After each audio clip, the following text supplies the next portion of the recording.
Hi guys, and welcome back to this week's episode of Let's Chat Ethics. I'm your co-host Ariana. And I'm your other co-host Amanda. And this week we have a really exciting guest joining us all the way from New York. We have Anne Griffin. And we'd love to give Anne a chance to introduce herself and I'm sure you can give a better introduction to the audience than we can. Hi, everyone. Hi from Harlem, live from Harlem. I'm Anne Griffin. I am the Chief Product Officer of Griffin Product Growth, where I work with startups, and I'll say like both existing and like seed level in terms of helping them put together like a product strategy, as well as, you know, I do like things like I have a workshop called Human First Product Second, where I help companies, especially companies where like they need to help educate people, even themselves, in terms of, you know, that human first approach and also product inclusivity and tech ethics, especially for some of their less technical people who maybe don't necessarily understand how this works and need someone who speaks regular human to explain it to them. And I'm also the Chief Product and Curriculum Officer of Tech 2025, which is a platform and community that really like helps teach professionals about like the future of work and emerging technologies, which I started out as just someone who like went to some of their events and participated, grew a really great relationship with the founder, Charlie Oliver, who's done really like brilliant things.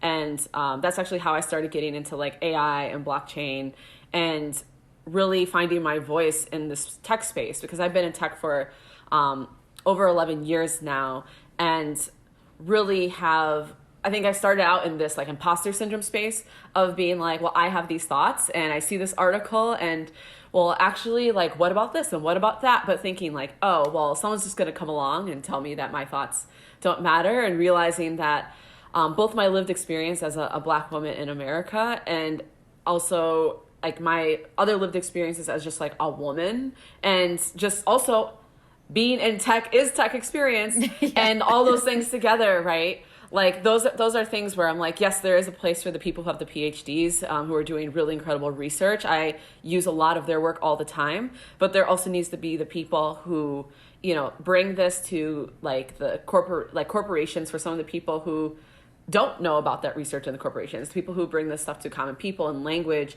that they understand. And I think that's a really key piece that has started happening more, but I'm trying to help expand that and perpetuate that. Yeah, so thank you so much for that amazing introduction and about all the amazing work you've been doing. That's really great. Just wanted to follow on from what you were saying about Tech 2025. So I actually had the opportunity to work with Charlie and work with Tech 2025 before, and that was just such an amazing experience to me. And I felt like the actual events themselves are just so incredible, and I think that's what drew me to Tech 2025 and to want to work with Charlie. And I just love the work that she's been doing in that space, and it was really, really unique, and I think continues to be unique actually. And I think what inspired me is, I remember one of the first events I went to, I was just kind of blown away by the audience and the people that were in the room, and it was very different to other tech events that I'd been to, and it just felt so much more accessible, and like ideas were like floating around the room, and everyone just wanted to talk and share ideas about AI and the future and technology. And it was just honestly definitely the best event I'd been to in New York, and I remember being like, wow, like this is just incredible. So yeah, I'm a massive fan of the work that Tech 2025 do, and it's just incredible to see.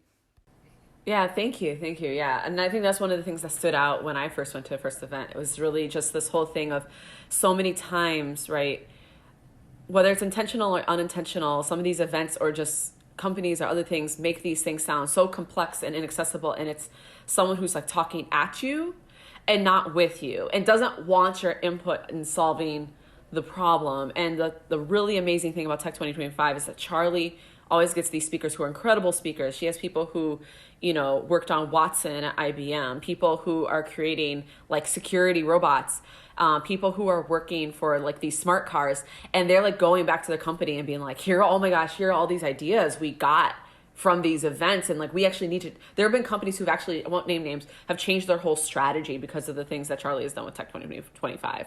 So making that accessible and actually not coming from this perspective of like, we know better, it actually makes innovation better. And not just more inclusive, but it is something where it's like, oh, this actually becomes more useful for everyone. Yeah, I think it's very interesting when you were saying about the the people with PhDs. I'm about to finish my PhD, and I can tell you that even we really struggle with the imposter syndrome for sure. But we are, I think, academics as a whole, usually pretty bad at explaining ourselves in ways that people, like lay people, is lay people the right word? The general public will understand, or even people in business, because we tend to be so focused on the academic aspect of things that it's even hard to show in which ways our work is relevant to other people. So it's really great that you're doing that. So one question that I have maybe for the whole audience, you were saying that your work is about building human-centric AI? Well, and just technologies in general, but obviously also AI. So I was wondering if you could explain for anybody who doesn't understand what you mean by human-centric technologies. Yeah, and so I think so. I'll go to like when I was first learning about how I, as someone in tech and as a product manager, could be involved in AI. Actually inspired by a chatbot event Tech 2025 did, I wrote this article specifically talking about how we could use chatbots to make like these emergency rooms and medical waiting rooms a lot more human, and talking about like, what if it was much more conversational and it kind of like threw in certain things that showed some empathy, and when it's asking you some of these questions, has some sort of thing where if you have to ask an FAQ or you need to know where your spot is in the line or the queue for who's up next, lots of things that give people anxiety when they're like, I'm having a medical emergency, I need to get in, but I'm not getting the information I need. And you're dealing with a human who's been working for a very long time, is stressed out themselves. And we're talking even pre-COVID times, right? And I was thinking like, how can we use these tools to really tap into like what people need? It's not just, the problem is not just like I as the hospital need to have these people fill out this form and then just sit and wait quietly, right? It's also, as a human, I need to know what's going on so I can advocate for myself and my healthcare, my health, because there are also times where based on what you told them, it may not trigger certain things, so they may not triage you in a certain way, right? Or if certain things escalate, there might not be a process for like after you fill out that form to be able to update things, right? And so like, how do you build a process that's not just, I mean, obviously the people who are paying matter a lot. I'm a product manager, like that matters. But like, how do you think about, and IDEO's talked about this a lot, of like this human-centered design thinking, but it also goes beyond that, because a lot of times we've left a lot of groups out of that. And one group that gets left out a lot are people with disabilities, Black people, people of other different like backgrounds, races, ethnicities. And really, I try to help people understand of like who's not in the room. And there's this brilliant person. So she works at Google, Annie Jean-Baptiste, I think is her name. And she wrote this book. Oh my gosh, I'm like blanking on the name of the book. And it's like literally on the other side of my room. We'll put it in the show notes. I think it's like designing for everybody or something like that. And she specifically talks about like who's not in the room. Like, here are frameworks you can use in the process. It's not something you have to like stop the whole process and do an audit, right? You build it into the process and think about like who's not in the room. How do we have to consider these things? And it's not going to save you from messing up in certain areas, but it is going to save you from messing up in a lot of other areas that are your like unseen spots, right? And that's the thing, is when I say like we need to design for humans, that's like the first part. And then we realize, because at first I was like, oh, I'm so optimistic. Like, think about all the amazing things we could do to make things better for humans. And then I learned about Palantir. And for those of you who aren't aware, Palantir is the software that was actually designed. It was designed by a company, but it was funded by, I think it was like the CIA or something. Originally used in Iraq, Afghanistan, by the U.S. to basically try to identify where they think terrorist attacks might pop up, which you think are like, yeah, you don't want like, your troops to get bombed or something to happen. But also when there's no checks and balances and we're just going to use this system on like Black or in this case, brown people, right, who don't really have any sort of like data rights in this scenario. It's essentially a war scenario. And if somebody's like, oh, we think this person's going to carry out a terrorist attack, and it's just that like, hey, they had like one friend on Facebook that, you know, did something XYZ, and then they happened to meet with that person for coffee X amount of days before because they had no idea what was going on. I'm like, this actually endangers the lives of like many innocent people. And they took that software, right, and they brought it back home to the United States and used it on Black and brown communities in the United States to figure out like who's involved in crime. And part of the problem we get into when we talk about rights again, right, we're in a slightly clearer situation in terms of rights because it's, I'll say, less of a war zone.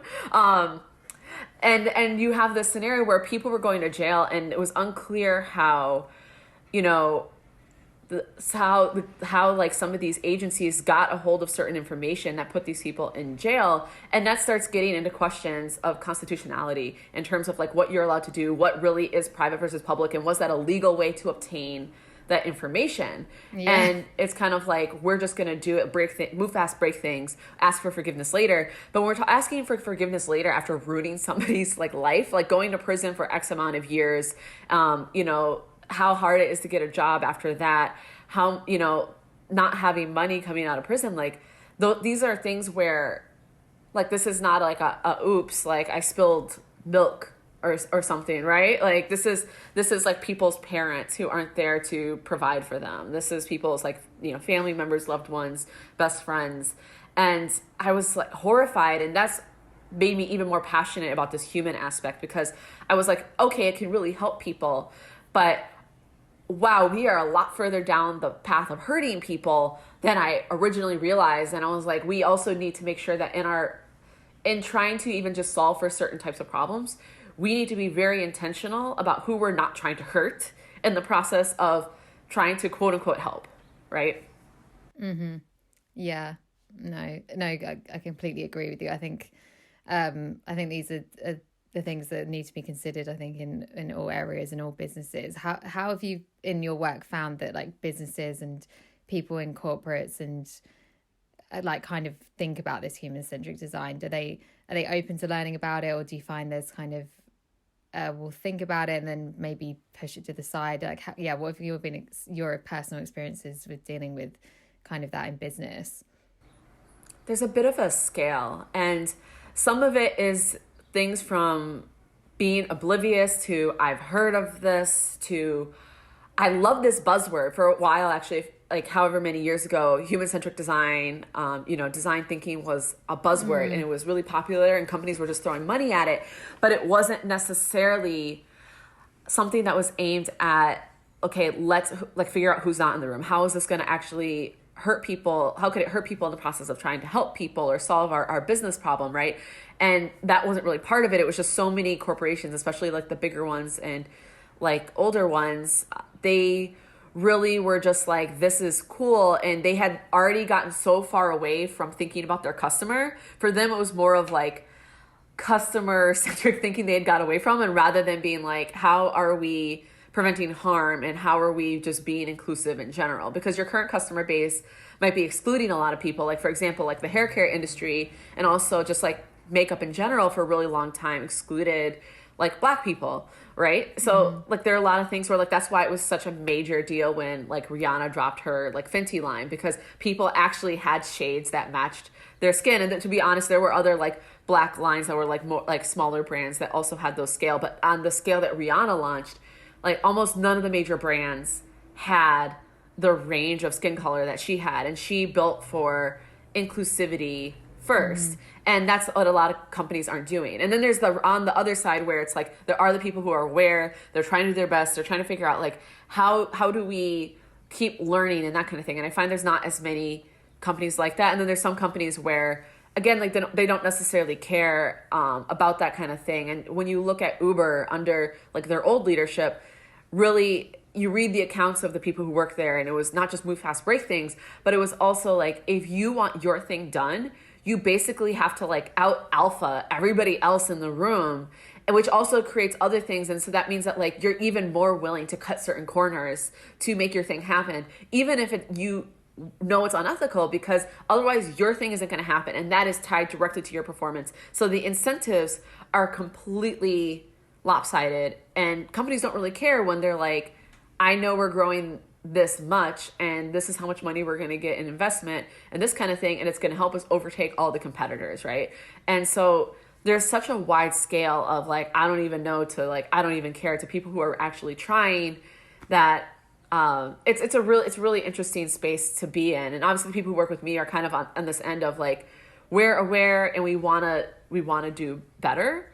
But it's kind of a space where, and I'll say actually, in addition to all of this, I also have, might sound nuts, I also have like a regular 9 to 5 on top of everything. Oh, wait, really? Else. Oh my God. And we did, You're doing for Black. I love it. Yeah. I'm really good at managing energy rather than focusing on managing time. Next episode's going to be, you're welcome to come back and tell us about your energy management. Yes. I think we all need it.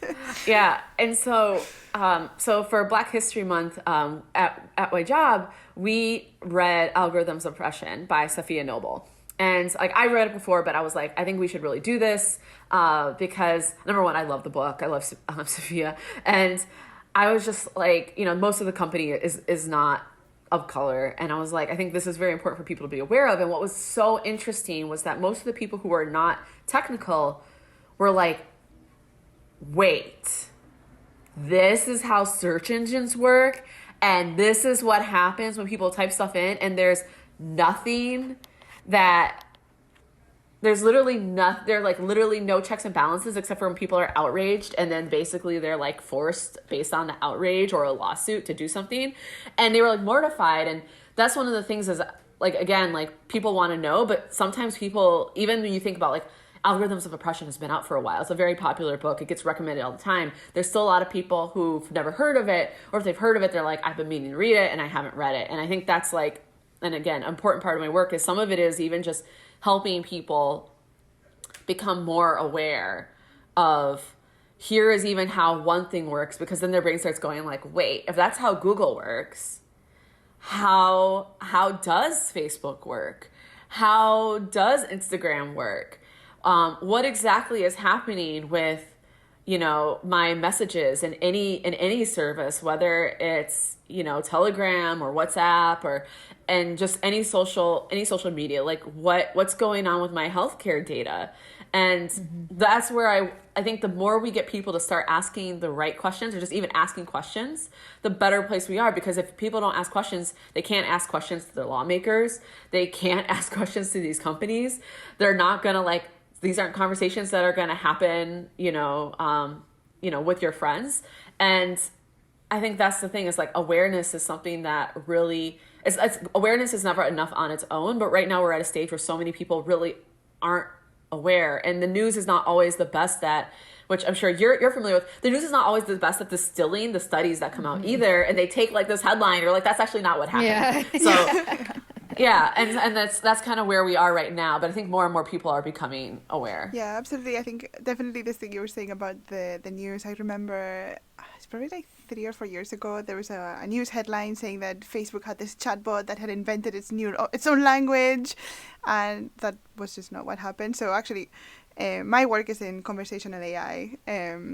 Oh, very cool. So this is something that it happens all the time with these technologies, especially now that there's these like massive data sets and language models, because we do so much online, especially with social media. And I think people both under and overestimate what people can do with their data. And so you end up with this weird thing where people are so willing to share so much personal stuff online and to really allow so much access to their personal information, while at the same time having this like AI panic, but not knowing what to do about it. And I think on some level, the EU, for example, is trying to tackle this a bit with the GDPR and all the disclaimers. But I don't think it's the case so much in other countries. I think the US is coming along maybe in terms of state by state. Because I think how many people even really read, like, we're all guilty of it. Like, do you really go through and read like the terms and conditions, or are we just clicking consent? Because you're all in a rush, you're getting on a new site, and then it's just like, oh, consent, and then you haven't even actually read what you're opting in or opting out of, really. Which yeah, and it's it's interesting. And I think some of it is like you were saying is the whole thing of people get in this AI panic, but then it's like they're also panicked about the wrong part. Like, yes, you should be freaked out about Facebook, but that conversational bot thing is not the thing to be scared of Facebook for. Like, that's probably the least scary thing Facebook has ever done.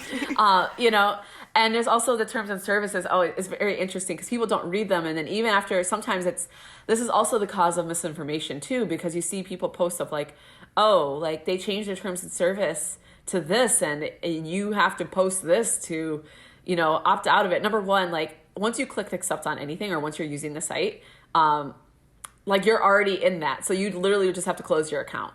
Like there's no like you post this and Facebook it's not going to hold up in a court of law. Number two, you could literally just go to that site and click terms and service. So it's funny that like these, you know, like viral posts will go out specifically saying like, oh, like post this if you don't want Instagram to own all your photos. And I'm like, not only is that legally does that not work? The other part of it is it's like, you just reposted a thing without actually reading without reading the terms of service to check what that person said about the terms and service. So it's like you didn't read it the first time and then you didn't read it the second time. And I think that's where it's like like legalese is not, it's not easy for anyone to read. It's not fun to read. And I mean, granted, they can put whatever's in there, but it would also be really nice if like you didn't have to scour things in that way for things that are essentially, some of these things are things where it's kind of essential to use depending on your career or other reasons. And there's other reasons why certain people actually can't just up and leave these platforms depending on like where they live and their kind of economic situation or living situation, right? And so it's something where it's like, yeah, you could say, I don't agree to this, but at the same time, you know, there's like if I close my Spotify account, it's one thing. If I close my LinkedIn account, then I stop getting all the messages from recruiters saying they want to hire me. And I'm like, no, I would like that because if I decide like I'm happy with my job now, but I'm like, if I decide I don't want to be there, I would rather just have people come to me than have to like spend a bunch of time applying to things, right? So like it has a big impact. These aren't things that you can just unplug from at this point. Yeah, exactly.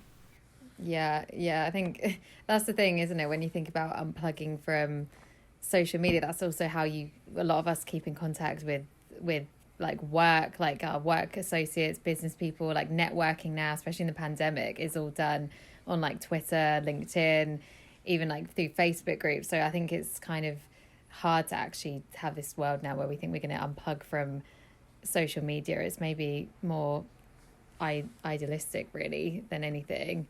And yeah, I don't really know how we could even do that now. It's like, and do we want to? That's why I'm here. So somebody tagged us together, and I knew about your podcast before, but that's how I was like, excellent, I get to go on the podcast now, right? But it's like because of Twitter magic, that's what I right? mean, and I can't lie, like I love Twitter.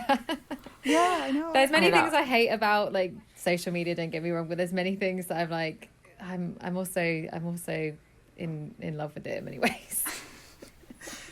Yeah, it's a really, I would say, especially I'm someone where I am very social in small group settings.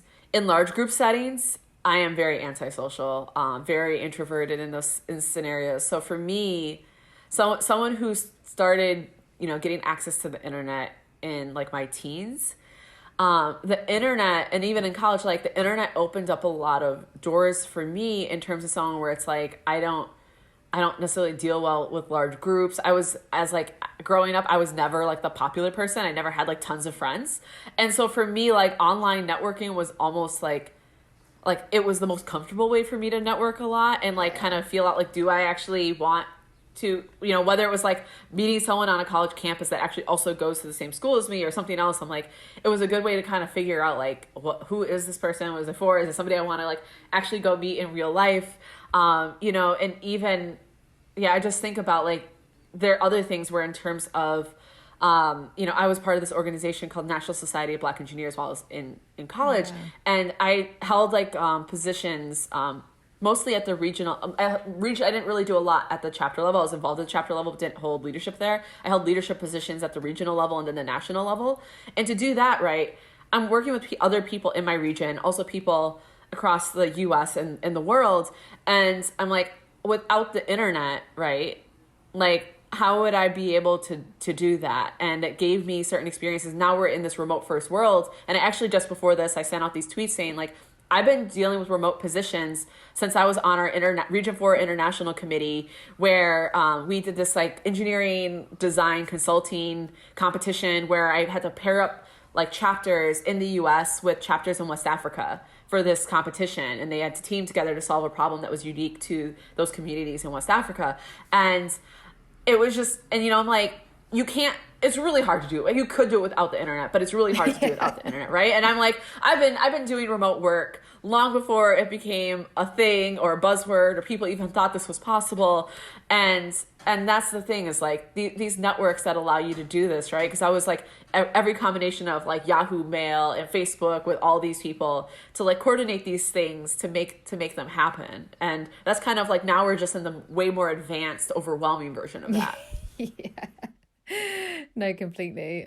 I definitely think that. I even think like in terms of some of the work I do, I'm like I would never have found the work I wanted to do if it wasn't for like LinkedIn and Twitter, really, or being able to like make these connections of people I didn't even knew existed in like the AI ethics space, really, until they're on Twitter, they're talking about it, like you see on LinkedIn, and like just people being able to find me that way as well. It just is kind of, yeah, it's just a whole different way to, I guess, like our parents were used to it. Obviously, because I'm at home with my parents at the moment, they're just like this is so different to their generation of like putting in the printed CV or getting a job through just knowing someone that they're lives like a few doors down from them, and it's just a whole like, yeah, it's just amazing how much the world has changed, and actually not that big a space of time, really.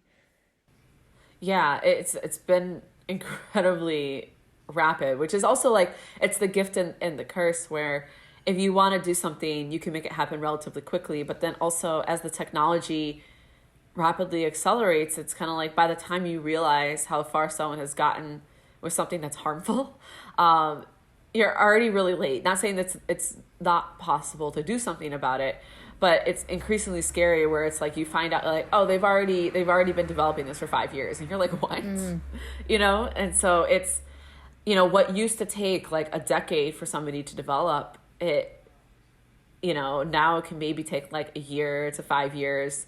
And it's, again, like in scenarios, and not AI related specifically, but in scenarios like the vaccine, right? For the different vaccinations out there for COVID-19, like it is great that we live in a world where we have the technology to be able to develop a vaccine that quickly. I don't really want to live in a world, like I'll say I really love 21st century medicine. I'll just put it out there, especially as a woman. That is really great. But when we come to some of the things that are going on in AI and what people choose to do, and the fact that in certain places it's incredibly unregulated, or it's like a slap on the wrist if you do violate some of those regulations, it's very scary, like kind of what can happen. And I was discussing this with someone else the other day of things like, for example, like Elon Musk wants to put implant Neuralink into people's minds. And I'm like, that's terrifying. That's absolutely terrifying, right? Because there's so many, number one, that's a private company. Like, okay, so there's a lot of nefarious things a private company can do. There's literally no regulations about what they are and are not allowed to do. I'm like, are they allowed to sell commercials like from like Doritos? I don't know. Like, and maybe they would say that's unethical, but ultimately that hasn't been done yet. So they get to kind of decide. And it also kind of goes back to, and you're in the UK, back to, when Dolly the sheep first happened. God, yes. And Amy Webb discusses this in her book, The Signals Are Talking. And she talks about how actually the signals of this happening were happening for a while, but when it finally happened, it was like this breakthrough of like, oh my God, what is this? And people are like, this is incredibly unethical and that kind of thing. And granted, this was this is from research grant, not a private company.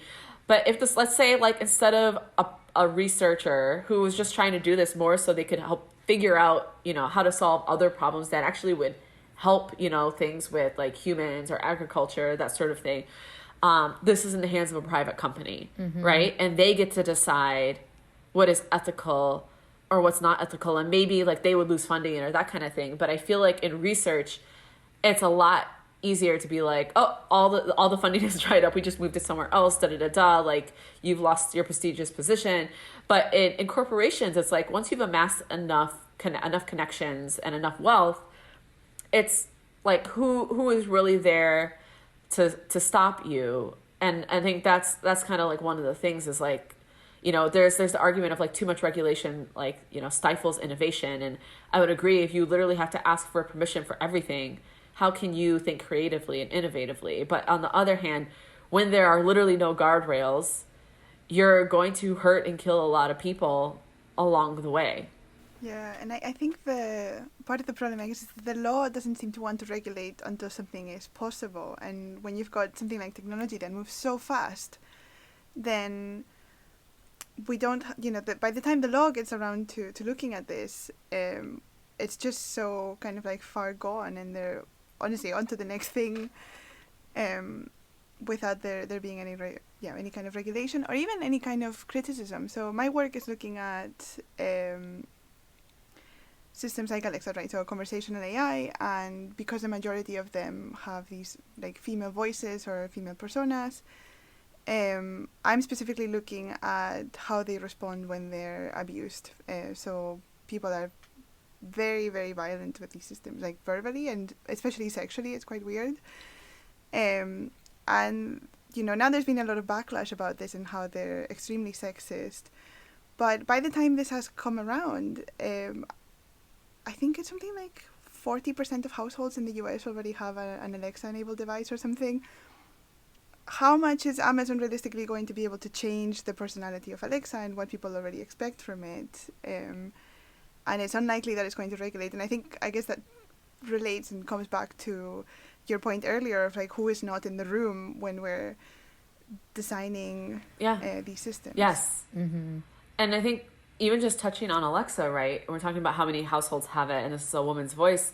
I don't know what the current situation is, but if you start thinking about like, okay, what is the equivalent voice in certain regions of India, right? And they have so many different dialects and languages, and it's like, okay, so how does that work? Or even if you want to think about like, different like regions and or countries in Africa, or, there's so many things where it's like, okay, like how do you represent that? Especially when you look at the numbers for Amazon, like Amazon is not a very diverse company, especially when you start looking at leadership on top of that. And you think about how like one of the first things I remember is like, when I first saw not Alexa, but like Siri, is I had a friend, he's originally from Nigeria, and he was trying to show off something from Siri in front of like a group of friends.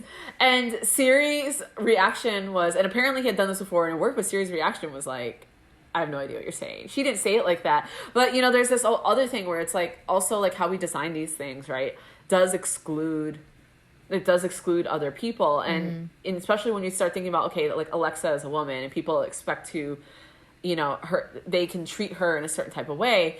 If you want to say like, okay, so like all these bots sound like a robot North American, white woman, and then you start thinking like, oh, if you want to do representation, then it's like, okay, so you need to have those people help build it, because I'm like, I don't think really people like, somebody, speaking as someone who lives in America, I don't think that, I really want like white people deciding like this is what the black voice should sound like on their own. And granted, they have other voices they can layer on, but those are kind of like, oh, this is a specific scenario and we had a celebrity come in, not as in like, this is a whole thing that we thought as, like all the way through, or this is a person who is like first generation Indian American, where it's like there's certain things because of how their parents spoke, they might say certain things certain ways, but then like they grew up in America, so most of the time they're just gonna have like an American English dialect, right? And there's all these different scenarios in which you think about like, how do people treat those people, or feel like, it's like, it's one thing in public, right, where people are like a little scared to be like, oh, maybe I shouldn't say that thing to that person because people will be like, oh, you're racist. But when you're at home, right, what's going to happen when it's like, this is someone who is like, sounds like a Pakistani woman, or somebody who is like a Black American woman, or somebody who sounds like they're from the Caribbean, or somebody who has like a I don't know, who speaks like Brazilian Portuguese. Like there's all sorts of things where there's so many isms, or just even someone who has a speech impediment. Like I don't think that'll ever be represented in Alexa, but if that were, right, like there's so many questions about like who gets to create that, how does that work, and also like how do we deal with the abuse, and it's kind of like the robot can't really be hurt. But I've also got into conversations about like we're seeing more and more like sex robots are becoming a thing, and there are lots of like very dark, terrible things that you can do to a sex robot that you will go to prison for if you do that to a human. Yeah. Right? And that becomes like a whole other can of worms that, you know, is related, you know, maybe in like a, you know, is a dark path to go there, but it is related, you know, and it is something to think about when we think about these machines that have these like digital personalities and personas. Yeah, absolutely. And you know, the sex robots, I remember I was reading that you can even design one to be frigid. And I always wonder, like, who would buy a sex robot that is frigid? Like, that entire concept is just... And who defined frigid what frigid was for this robot? Exactly. I'm like, I don't even know what frigid even is anymore. What exactly... that I'm like, that can mean so many different things to different people, different cultures, and what is acceptable. And I'm just like, is that like really just code word for somebody who wants to not have consensual sex? Like I don't like that's where that's the thing is, I'm like, for some of these areas where it's new to the AI and technology side of things, we're looking at who is designing this world. And I think it's great that there's podcasts like yours, and it's led by two amazing women, and there's you know other great resources out there who are like, you know, pushing for this and asking these questions. But right now, like there's so much of the power is centralized and concentrated by like very, very wealthy white men. And ultimately they get the final yes or no of like, what is quote unquote ethical and what is unethical, and what are we actually going to build regardless of what we believe is ethical or not. That's like, I think actually a very nice place to probably start finishing up. Because I'm just looking at the time. I'm like, oh wow. We always go so quick. So I don't know if you have like a final message for our audience. If you like, maybe where they can find you online. We'll definitely put your info in the information box. And you know, if you've got workshops or anything for the general public, I think that would be really great. Yes. So one thought I want to leave everyone with is ask why. And sometimes you might feel like you're the annoying like toddler that you're like, oh my God, why does this person keep asking me, well, why does that happen? Why is this guy blue? And you answer and it's like, why? When it comes to technology, right, you should just keep asking why. You know, you should keep track of that. Like your voice matters in this. And I think for too long, people have been told you're not smart enough or you don't understand enough to ask these questions. My thing is, this is going to be in your living room next year. Whatever it is you're thinking about, it's probably going to be in your living room next year. If it's not, and if it's in your living room now, you absolutely have the right to be asking as many whys. And for what as possible. So that's one thing I want to leave people with. Again, I have this workshop, Human First, Product Second. I work with organizations, companies, like nonprofits. You know, it's really just, especially, I mean, it also involves developers, but it really focuses on helping educate people more about product inclusivity, tech ethics, and like how do you build that into your current processes. It's actually based on a talk by the same name I did at Right Speak Code a number of years ago called Human First, Product Second. Specifically talking about that and tying in my experiences as like a Black woman, but as a Black woman who is also has like a Black dad and a white mom, and being in a country where it wasn't until like, I think like 3 years or maybe it was more than that before they got married that it was technically legal for like the quote unquote mixed marriages to even happen in the United States. So you can actually find more about that workshop and also find articles I've written, other things at AnneTGriffin.com. So that's ANNETGRIFFIN,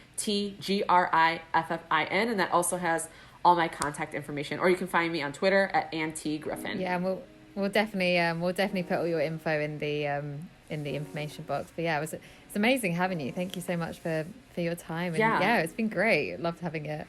This has been great. I'm so excited. I'm so excited to talk to you guys outside of the podcast. Even more. No, definitely. It's so great. Really looking forward to having you. Like, oh, it's great, she's joining, and got like really interesting work. I really like that there's people sort of doing the joining between the like academia and the people in industry and the general public, because I think there's so much miscommunication. It's just such a big gap as well sometimes. So that's amazing work. Oh, thank you so much. As always, guys, you can catch us at Let's Chat Ethics on Twitter, and if you want to give us an email to give us any feedback or suggestions or anything, we'd love to hear from you at letschatethics@gmail.com. We hope you enjoyed this week's episode. Thank you. Bye.